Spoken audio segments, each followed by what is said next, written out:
Havana, March 1921. Jose Raul Capablanca has almost reached his goal to attain the title of World Chess Champion. His opponent, Dr. Emmanuel Lasker, World Chess Champion since 1894, traveled to Havana, Cuba like many world champions before him to defend his title. Lasker said of Capablanca, "From his moves you can read his thoughts, even when he is trying to deceive you.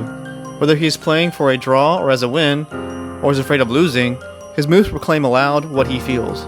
For all that, his moves, although transparent, are by no means obvious, and are often deep." That night, as the match was set to begin, this must have been the fruition of his destiny. As a small boy, a chess prodigy, this was inevitable. Capablanca. I know at sight what a position contains, what could happen, what is going to happen. You figure it out, but I know it.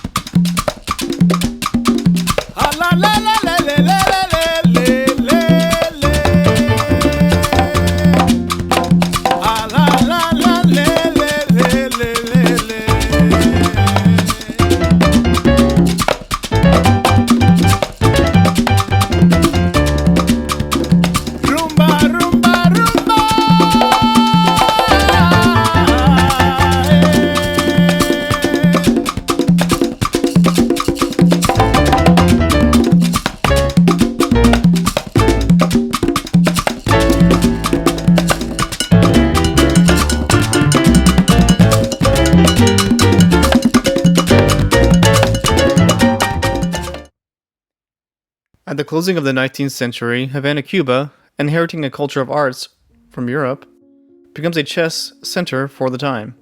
In 1885, the Havana Chess Club opened and was visited by many strong players. These included Wilhelm Steinitz, first world chess champion, who was crowned twice in Havana. The city possesses a strong chess culture. Born on November 19, 1888, Maria Matilde Grupera Marin gives birth to the son of Spanish officer Jose Maria Capablanca. They called the child Jose Raul Capablanca y Grupera. The earliest account of Capablanca's origin to learning chess goes back to one that was published when he was 5 years old. At 4 years old, Capablanca said to his father, "I have learned the moves from the general, and if you want to lose, play with me." Young Capablanca was speaking of General Loño, a frequent chess opponent of his father. "We shall see," replied the father. The father and son then played a game, and in a few minutes, Capablanca had virtually captured all of his father's pieces and compelled him to resign. Capablanca's father begins to take him to the chess club of Havana at the age of 8, but he is not allowed to play frequently due to his doctor's belief, common at the time, that chess at an early age might be detrimental to a growing child. At the Havana Chess Club, young Capablanca started to play against adults, catching the attention of other players and the press. Notably, beating other international players who visited while giving young Capablanca's queen odds. In 1889, Capablanca was playing with his friends as his father spoke to businessman Ramon Pelayo de la Torriente. His mom asked young Capablanca to play a game with Don Ramon. Resisting at first, a few minutes later young Capablanca puts Ramon in checkmate and returns to his friends.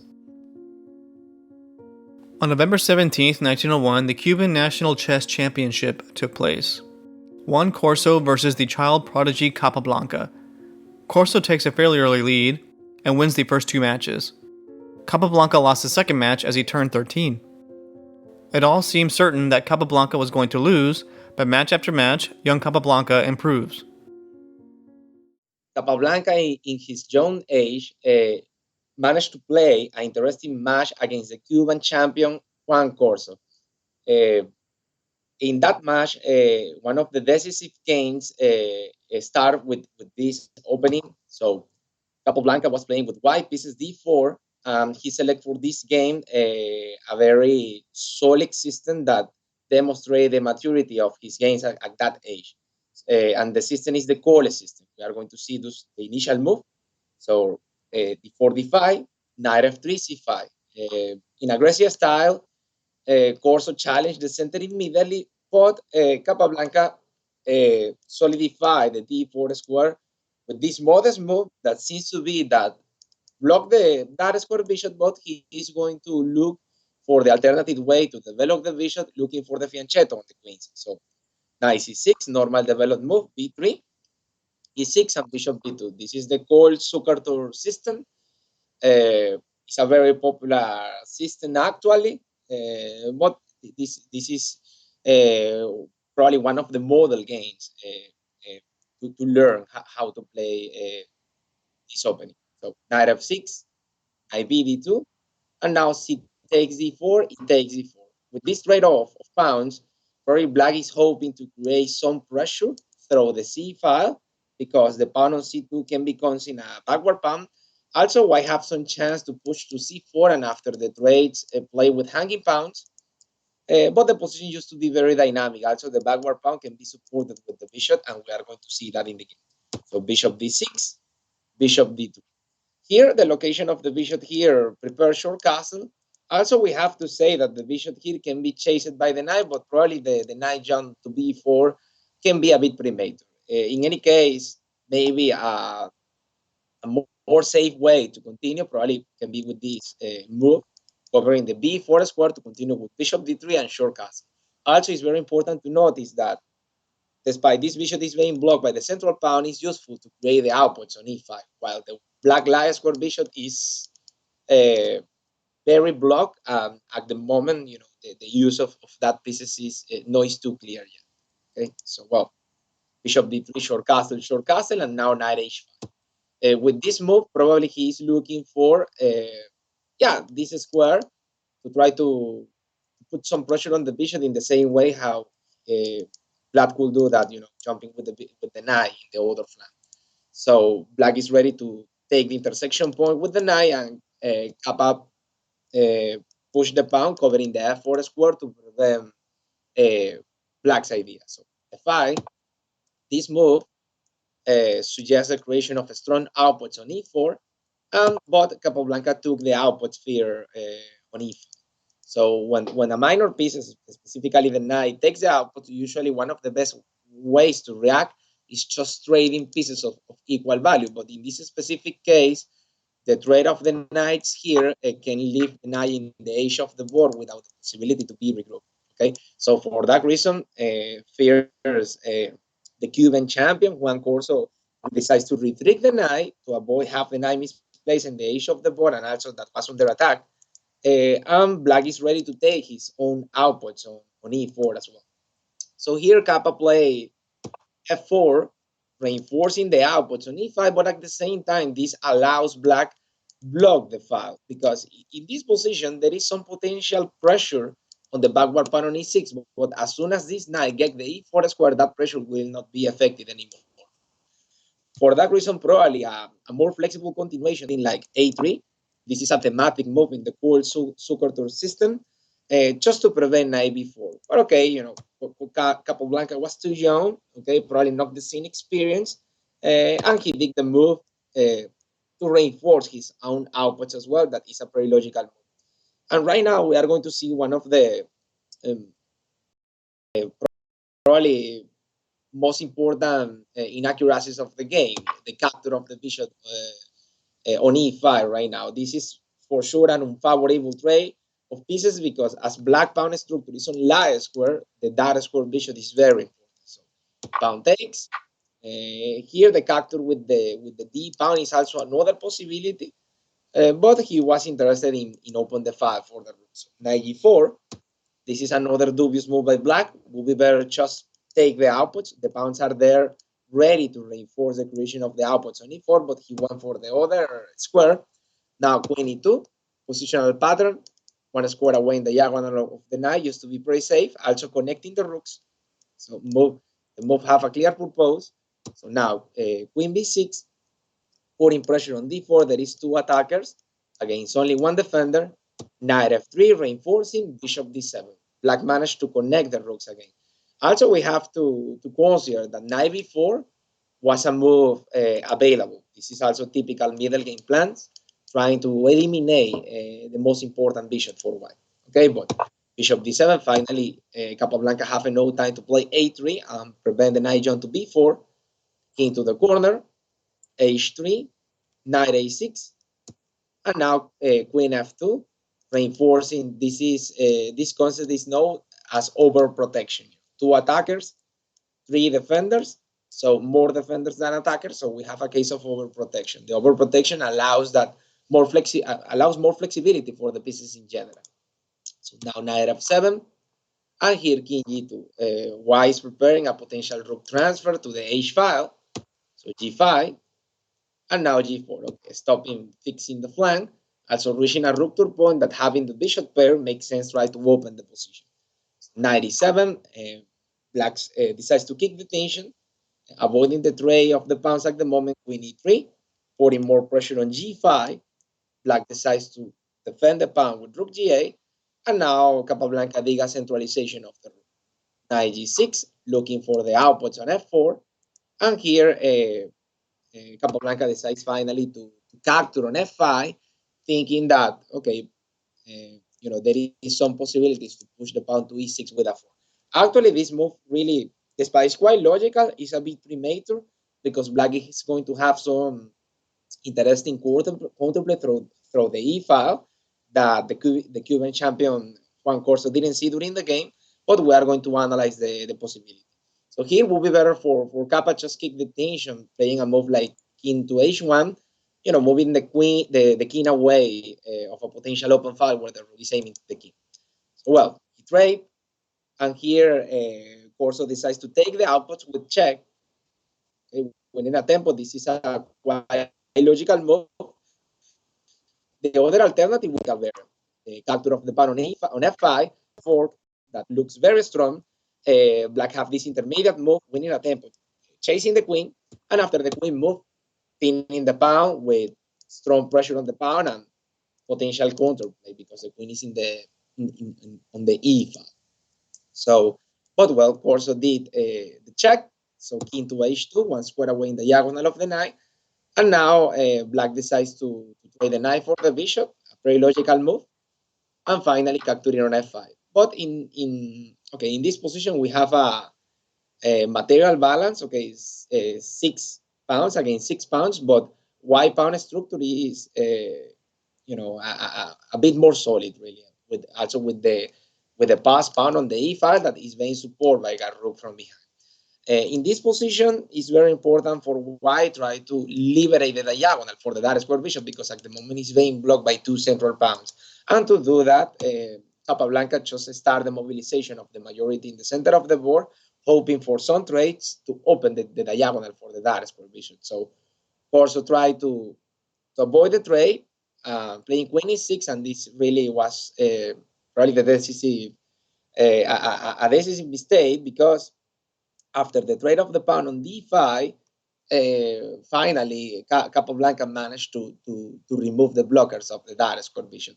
A better defense at this point. This is, and later, after the trade, bishop b5 with this scheme. Okay, yeah, this is the potential sideline. Okay, also the pawn advance to f4 makes some sense because it's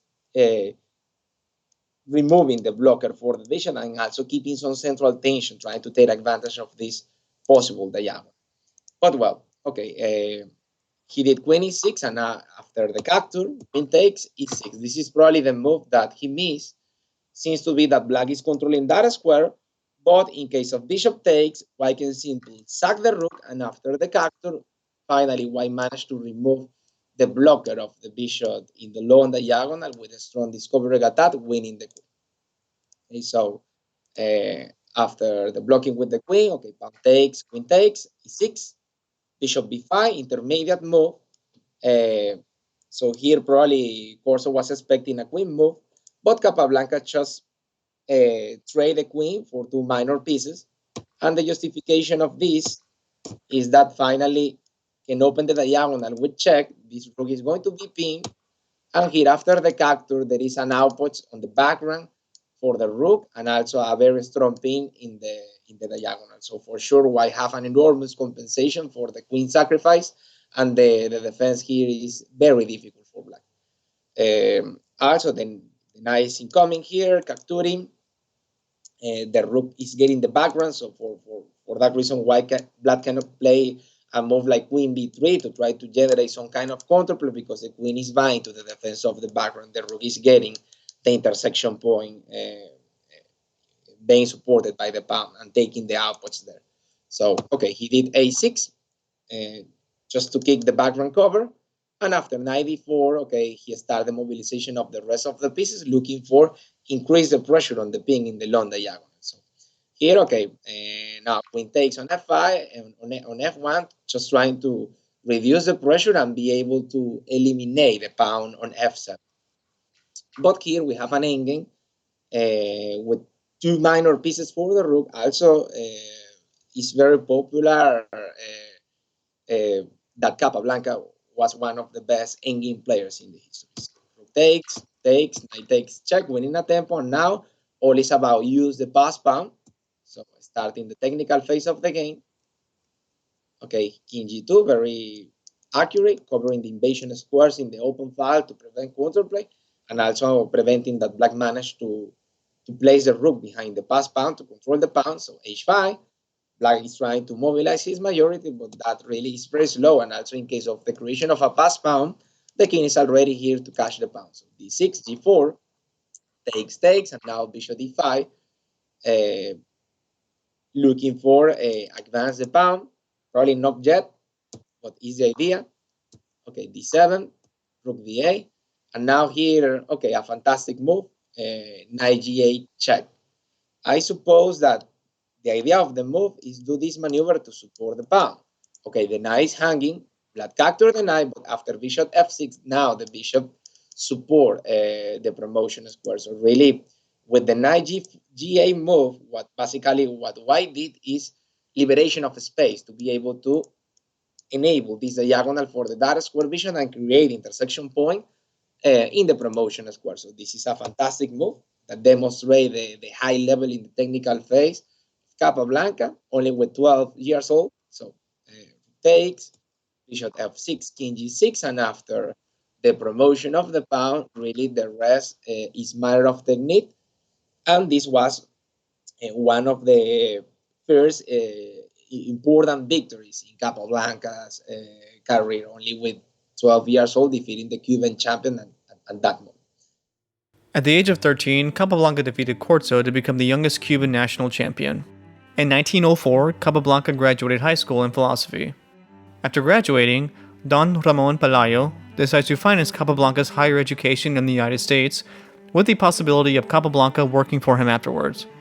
Pelayo's only condition was that he could not play chess. That summer, at the age of 18, he travels to New York to study chemical engineering at Columbia University. There, he plays baseball and is captain of the Columbia Chess Club. This leads him to the Marshall Chess Club, where he once again beats the strongest players and was considered the chess club's #1 player. Writing to his mother about his schooling and success at chess, he mistakenly mixes the envelopes and sends the letter meant for his mother to Don Ramon Pelayo. Having read the letter, Don Ramon withdraws all of his financial support from Capablanca, forcing him to leave Columbia University after one semester. Frank James Marshall, after returning from abroad, is displeased at all of the attention the young Capablanca is receiving.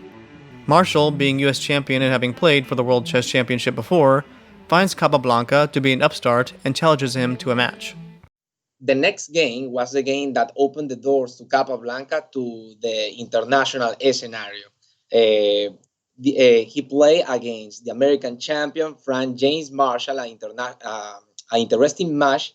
Thanks to the results in this match, he managed to participate later in very important international competitions. So one of the most important games of this match, in many different aspects, even in the theoretical point of view, because Capablanca played a very classical opening, the Rey Lopez, and Marshall used the Marshall attack. So what better to see Frank James Marshall using the Marshall attack. So let's start with this, e45, knight f3, knight c6, bishop b5. Here we have the Rey Lopez, a6 Morphy defense, bishop a4, knight f6, short castle, bishop d7. Okay, all theoretical move. Here, black is delaying the advance of the d pawn because wants to preserve the option to go to d5 directly. That is what probably the most important feature of this attack. So rook e1, When the rook is on e1, defending the pawn, white is ready to trade the bishop for the knight and to win the pawn. So rook on e1, time to push the pawn. Bishop b3 short castle, and now c3, looking for the central expansion on d4. So with the pawn on c3, the queenside knight cannot be developed in the normal way. For that reason, black is motivated to do a pawn sacrifice, trying to take advantage of the fact that the white queenside development is delayed at the moment. Another interesting alternative for white, if white wants to avoid the martial attack, is play h3. That will be part of the normal system, but without give to black the possibility to do the same d5 move, because the knight can go to c3 later, okay, developing the queenside in a normal way. That's a very important difference to remember. So c3 d5, this is the move that starts the martial attack. So the alternative for black will be just d6, playing the closed system of the real open. So d5, pawn takes, knight takes. Now we can see the sacrifice of the pawn. And here, from Marshall play knight f6. The main move actually in this position is reinforce the knight with the pawn to continue later with bishop d6, and after the retreat of the rook, take the invasion square with the queen to create some intersection points and to attack with all those minor pieces and the queen on the king. This is one of the main positions, okay, of this variant. Very dynamic, difficult for both players, difficult defense for white, difficult for black to kick the dynamics and the compensation of the material sacrifice, okay? But in the game, Marshall decides to retreat the knight to f6.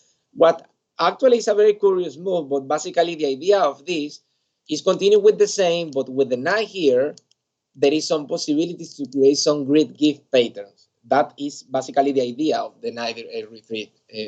Those grid gift patterns are possible because white don't have the main defender of the kingside castle, and also this diagonal is still blocked to come here to cover the h2 square. So rook e1, okay, the standard retreat, bishop d6. Black is, right now, it would be black to move the sacrifice of the bishop, followed by the knight John and the queen taking the invasion square. All this sequence of moves is a very popular tactical pattern, the grid give. So in order to prevent that, Capablanca play h3, removing the target and covering the g4 square. Here, a surprising move. Here, Marshall decides to jump with the knight to g4 anyway, because really that knight is poisoned, and Capablanca didn't capture the knight, playing queen f3 to try to consolidate the kingside. Also, we can see how the development of the queenside is behind, especially because the c3 square is being occupied by the pawn at the moment. So a critical variant here will be pawn takes, queen here, g3, but after the sacrifice, followed by bishop takes on g4, the bishop comes to h3 later, and the attack is too strong. This is an absolutely winning position for black. So this is, yeah, for that reason, the martial attack is too dynamic. So, okay, Capablanca didn't capture there, so queen h4, and now d4, creating some space for the dark square bishop and also the queenside knight. And here knight takes on f2. Okay, black continue playing in the same style, restoring the material balance because capture a pawn. Okay, but here in this position it's still very important that white have more space and the central pawn. So here the capture of the knight no is possible yet, because here Capablanca play rook e2, increasing the pressure on the knight to try to, okay, to force the knight to leave that square. But here a critical variant would be, okay, what about queen takes? Because seems to be like after queen takes, bishop g3 create an skewer here, but actually bishop g3 will be a blunder because allows this very popular background mate, because the rook cannot come back due to the pin in this diagonal. So for that reason, in this position, after the capture that seems to be a winning variant after bishop g3 really is not, because black can just play this brilliant continuation, bishop h2 check. The idea is just deflect the king from the protection of the queen. If the king capture, the queen is going to be hanging. So this is a unique move to be able to kick the queen defended, but now the history is different, because after bishop g3, a queen takes, rook takes, white don't have time to do the checkmate because the capture on f7 is with check. Okay, so this will be a very important difference. Okay, so for that reason, Capablanca decides to avoid all the complications derived from this variant and playing just this normal move, rook e2. So now bishop g4, very dynamic, continue with more sacrifice, and here there is no more option than just accept the challenge and capture the pieces. So bishop h2, king to f1, and bishop g3. So black enable the file for the queen, trying to do a background mate. Okay, and here white have to capture the knight in order to enable the e2 square for the king to escape from the background maze. Queen h1, king e2, bishop takes, and here, after the capture, the recapture of the bishop no is a good idea because black can capture here, attacking the base of the pawn chain in the other flank. For that reason, Capablanca just decides to move the bishop, removing the target for the queen, and being ready to consolidate the position in the center of the board, because seems to be that there is no option to incorporate the knight and the rook, but a thematic move in this variance of the Ruy Lopez in the martial attack is reach the rook to pawn on a4 to trade pawns and activate the rook without bringing the rook to the center of the board. And we are going to see that Capablanca did that at some moment in the game. So bishop h4, queen h3. Okay, trying to simplify, as black have material disadvantage, avoid the simplifications. Queen f1, keeping the pieces on the board, king c2. Also, we have to say that the king on the light square is pretty safe because black have a dark square bishop and there is no possibilities to attack the king in that corner. So bishop f2, queen f3, pinning the bishop, queen g1, bishop d5. Okay, here the idea of this move is just enable some space, okay, for the b pawn to try to start a mobilization of the pawns on the queen side. But actually here, probably a more logical move will be just the thematic a4 to trade pawns and incorporate the rook. Capablanca did that, but in a different order. Okay, bishop d5, c5, takes, and finally, okay, b4, winning a tempo. Now we can see the idea of the bishop d5 move, just enable space for the pawn, and now a4, the thematic rook tour, to be able to incorporate a queenside rook that was out of the game during a while. So a5, okay, pawn takes, here rook a6. Taking the invasion square, taking the outputs, putting pressure in the pieces hanging, so pawn takes, while recapture with the less value pieces, and after bishop b4, b6. So this is a very thematic move. There is a quote that says, "Past pawns must be pushed," because this is the way for white to create his own counterplay on the queens. So bishop takes e3. Okay, these simplifications favorites white. Okay, bishop takes. And now here, there is now a lot of threats, okay, on the king side. The bishop pair is aiming there. So black play a6, probably trying to anticipate some potential background issues. And after b7, white continue with his own agenda, just pushing the pass pawn. Now rook e3, a forced move, threatening the queen. But here white have a strong surprise, the capture on f7 with check. So this route cannot capture the bishop because white can promote a new queen with check. So in this moment, Marshall realized that after king to the corner, white is going to have an amazing checkmate, and for that reason decides to resign the game here. Okay, but let's see the beautiful checkmate. After king to the corner, the rook can just capture an a6 with a kind of background mate, but okay, in the edge of the board, because the pawn on g7 is pinned by the bishop on c3. This game was one of the most important games in Capablanca's career, and after this, he's received many new invitations for very important tournaments at that moment. Marshall's supporters did not want the Cuban to get the title of U.S. champion, and midway through the match, wanted it stopped. The match continued, and Capablanca defeated Marshall to become the first Pan-American champion. Having beaten Marshall, the doors to international play were open to him. Notably, the San Sebastian tournament of 1911, which was, at the time, the strongest tournament to be held. However, there was some objection to Capablanca being invited. The prerequisite being to have played in an international tournament. The biggest detractor to his play was Osip Bernstein. Marshall stood up for Capablanca, though, saying whoever beat him like Capablanca beat him had a right to be there. Winning the San Sebastian tournament of 1911, Capablanca was seen as a serious contender for the World Chess Championship title. Challenging Lasker, the match did not take place over objections Capablanca had over certain conditions. In September 1913, Capablanca accepted a job in the Cuban Foreign Office, where his only duty was to play chess abroad. During this time, Capablanca toured the world playing in tournaments and gave simultaneous exhibitions, all the while still pursuing the world chess crown. At the 1914 St. Petersburg chess tournament, Tsar Nicholas II awarded the title of Grand Master for the first time in history to the 5 finalists: Lasker, Capablanca, Marshall, Alekhine, and Tarrasch. Dr. Emanuel Lasker, world chess champion, was determined the winner of the tournament.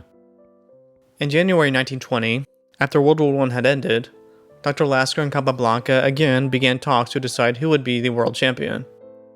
They signed an agreement to play in Havana in 1921. After a long journey to be able to get the top level of chess in the world, finally Capablanca managed to challenge the undefeated world champion Emmanuel Lasker in a very interesting match for the world title. We are going to see one of the most important and decisive games of this match. So in this game, Capablanca was playing with black pieces, and as usual, he decides to select a classical setup against Emmanuel Lasker opening. Lasker starts the game with d4, and Capablanca responds with d5. So we have now the Queen's Gambit and e6. This is the Queen's Gambit decline. Black didn't capture the pawn on c4 and just defend the center in a solid way. So knight c3, knight f6, bishop g5, bishop e7, pretty standard, and now e3. So short castle, knight f3, and here knight b d7. In this kind of position, one of the main troubles for black is going to be the last square bishop being blocked by e6 and b7. And now white play here and move queen c2. In some case, the most natural continuation probably will be just move the bishop, but in some case, white wants to delay the move of the bishop, hoping that black capture on c4 and be able to recapture with the bishop, only moving the bishop one time. So for that reason, move like queen c2 or rook c1 are very common in order to delay the development, hoping to capture on c4 using only one tempo. So for that reason, white play queen c2. Also, this is a useful move in the future that can allow white connect the rooks.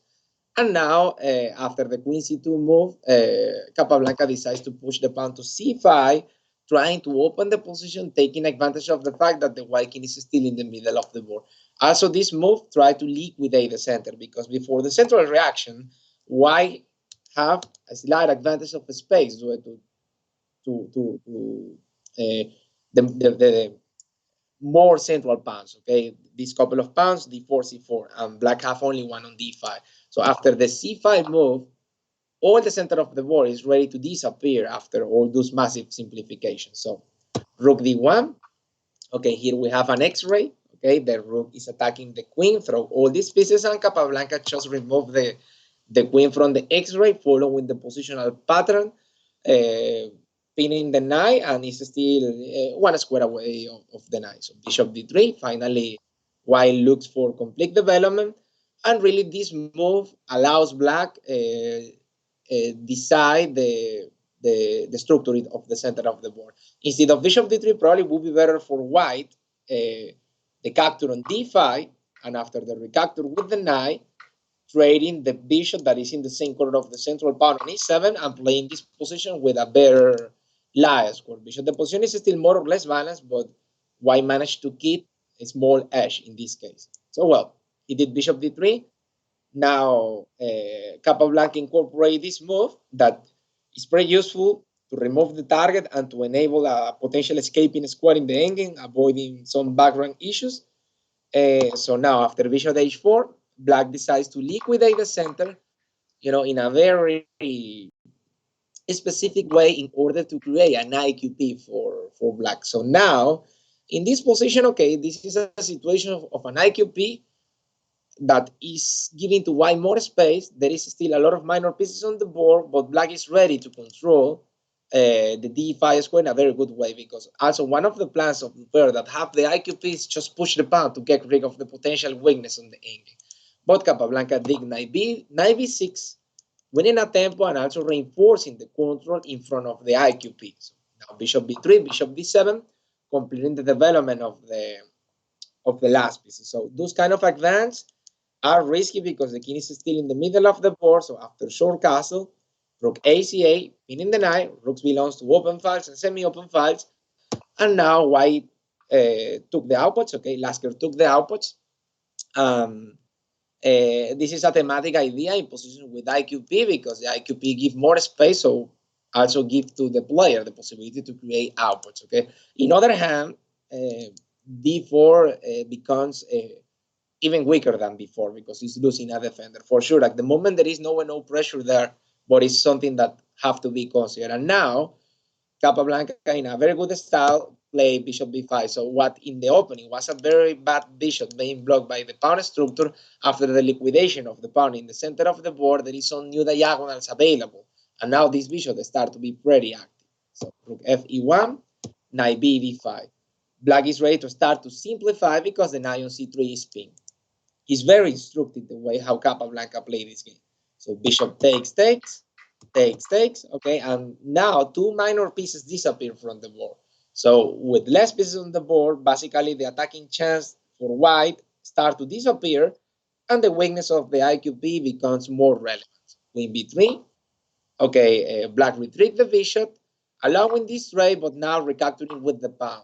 With the less value pieces used to be the best. I know that this move looks a bit ugly in a first glance because separating the pawn structure, creating an IQP, but really any other character, for example, with the knight allows the advance d5, and white managed to get rid of the IQP. So with the character of the pawn, black can reinforce the control in front of the IQP, and also the pawn on c6 is too square away of the knight on c3. So now rook e5, while Lasker took the outputs on e5 with the rook, winning a tempo over the queen, and now queen b6.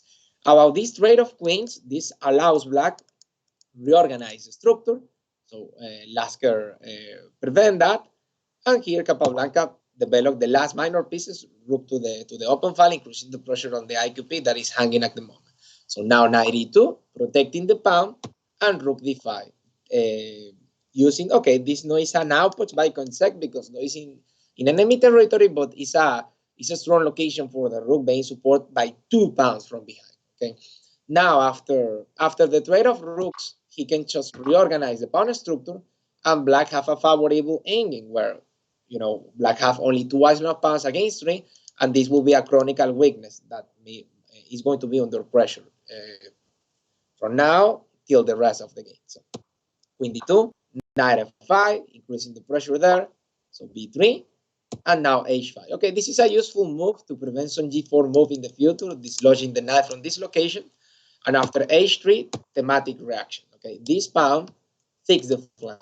Okay, so now queen d3, queen 1 square away in the diagonal of the knight, used to be good.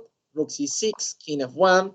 White start to centralize the king. Yeah, we can say that this is a kind of queen endgame, probably not yet because there is still a couple of pieces on the board, but we are very close to that, to an endgame properly. Okay, so now g6, more waiting move, just improving the position. Queen b4, and now, okay, Lasker is doing just kind of waiting move, being very patient. And finally, Capablanca decides to start active operations from the queen side. And with this pawn advance, he's looking for the rook to point, starting a kind of minority attack, okay? Because there is 1 versus 2 in this flank. The idea of the minority attack is be able to open the file against the base of the pawn, because at the moment there is no possible pressure on the base of the pawn chain. But for example, trading these pawns will be easier for black attack the B pawn because will be without base supporting it. Okay, so queen b2 a4, queen d2, black is happy to trade queens, and finally trading pawns, creating the new weakness. Now 2 weakness, d4 and b3. Rook b6, attacking on b3, and now rook d3, rook a6, shuffling the rook, looking for the invasion squares, Now g4, pawn takes, and here after this modification of the pawn structure, there is some chance for black to create some passed pawns, playing f6, a5, and after the trade, there is two connected passed pawns in the center of the board. So rook a2, okay, taking the invasion square, attacking the knight, and after those move, black continue improving the location of the pieces, and finally, at this moment, he plays the rook behind the pass.